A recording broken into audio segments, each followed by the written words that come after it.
Carnegie and Carnegie Steel Company. Throughout the Gilded Age, Andrew Carnegie changed the course of American history by producing cheap and reliable steel which fueled urbanization in major U.S. cities and revolutionized the American economy through vertical integration. In addition, Carnegie's support of labor unions and his philanthropy impacted American society. Born in 1835 in Dunfermline, Scotland, Andrew Carnegie learned what poverty was at a young age.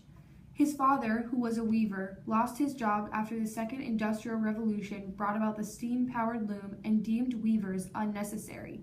Seeing his father have to beg for work became Carnegie's motivation for becoming successful. In 1848, the Carnegie family moved to America, where they settled in Pittsburgh, Pennsylvania, the iron manufacturing center of the country. A few years later, Andrew got a job at the city's telegraph office as a messenger boy, where he met Thomas A. Scott, who had just begun his career at the Pennsylvania Railroad. Thomas later hired Andrew at the Penn Railroad, who then worked his way up the ladder of the company until he held one of the highest positions. By the end of the Civil War, Carnegie saw the potential in the iron industry and resigned from his position at the Pennsylvania Railroad and turned to the Keystone Bridge Company, which worked to replace wooden bridges with iron bridges.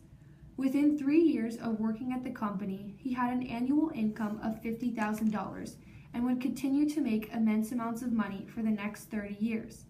At the age of 35, Carnegie began to venture into the steel production industry.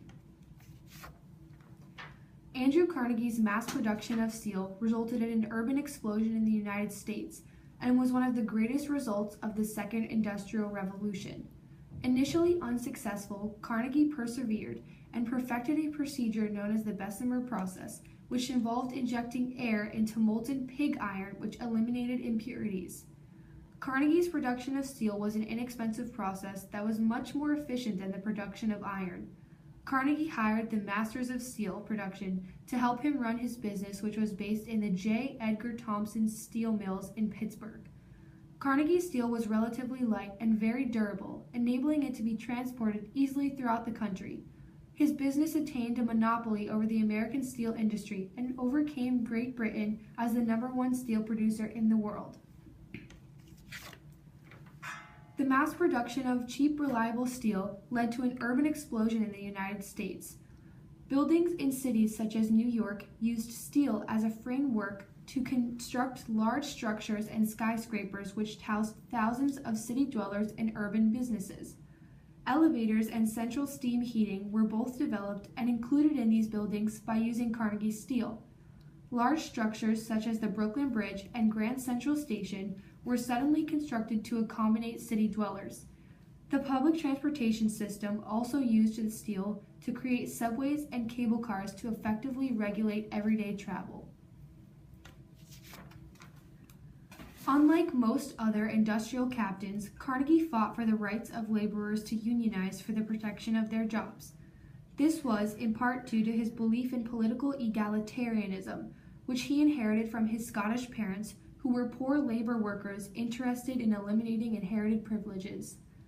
However, Carnegie's beliefs did not always match his actions. He is notorious for pushing long hours and low wages on his steelworkers, many of whom participated in strikes and unions. The Homestead Strike of 1892 highlights Carnegie's hypocrisy when he sent neighborhood thugs to intimidate strikers. Many were killed in this conflict as it grew out of control. This strike is one of the most bitterly fought industrial disputes in the history of U.S. labor. During the Civil War, Carnegie held a position as a railroad administrator. Recognizing that all the iron railroads were being replaced by steel, he invested his money in the steel industry. Carnegie later implemented vertical integration after his investments were bringing in a sizable return. Vertical integration is when one company controls all aspects of their industry from obtaining raw materials to the end consumer. This allowed him to have a monopoly over the steel industry. By 1900, Carnegie Steel was one of the largest, most profitable steel companies in the world. A year later, J.P. Morgan bought the company for $480 million, making Carnegie the wealthiest man in America. From there, Carnegie's philanthropic efforts were felt across America.